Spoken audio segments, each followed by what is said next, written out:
আসসালামু আলাইকুম, স্বাগত আছি বাইকার সিরিজ নতুন একটি সেল আপডেটে। আমরা এই মুহূর্তে একটা বাইক সেল করেছি। দুবাই প্রবাসী জুয়েল দাস দাদা আমাদের অনেক ভিডিও দেখে, উনি আইসা আমাদেরকে বলতেছে আমাদের অনেক ভিডিও উনি দেখে। তো যার কারণে আসার পরে এখানে একটা বাইক ছিল, আমরা এই বাইকটা এখন সেল করে দিচ্ছি। তো যা আপনারা জানেন আমরা প্রবাসীদের জন্য যথেষ্ট পরিমাণে করার চেষ্টা করি, যার কারণে প্রবাসীরাও আমাদেরকে অনেক সাপোর্ট করে। আপনারা দেখতে পাচ্ছেন আমাদের কালেকশনের বেস্ট বাইক হোন্ডা ড্রিমের এই বাইকটি সুনামগঞ্জ বিআরটি রেজিস্ট্রেশন কমপ্লিট করা। যারা প্রবাস থেকে অল্প দিনের জন্য দেশে আসে তারা সবসময় আমাদেরকে বলে, ভাই আমাদেরকে এমন কোনো বাইক দেন যে বাইকটা 2 মাস 3 মাস 4 মাস আমি যাতে চালানোতে পেপার সংক্রান্ত কোনো ধরনের ঝামেলা না হয়। ইনশাল্লাহ আমাদের কালেকশনে ফ্রেশ ধরনের বাইক রাখি, এবং দ্বিতীয়তে আমরা এমন বাইক রাখি যাতে পেপার একদম ফুল ফেয়ার থাকে, যাতে উনি পেপারের জন্য কোনো ধরনের ঝামেলার সম্মুখীন হতে না হয়।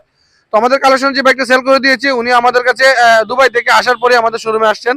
আর ধন্যবাদ ভাইকে আসলে আমাদেরকে সাপোর্ট করার জন্য, আর আমাদের এই পথ চলা আমাদের সাপোর্ট করার জন্য অসংখ্য ধন্যবাদ ভাই আপনাদেরকে। আর আমাদের এই ভিডিওগুলো দেখবেন সবসময়, আর সবাইকে অবশ্যই আমাদের কার্যক্রমগুলো জানিয়ে দিবেন। ইনশাল্লাহ আমরা চেষ্টা করি প্রবাসীদেরকে জন্য কাজ করার। ধন্যবাদ, আল্লাহ হাফেজ।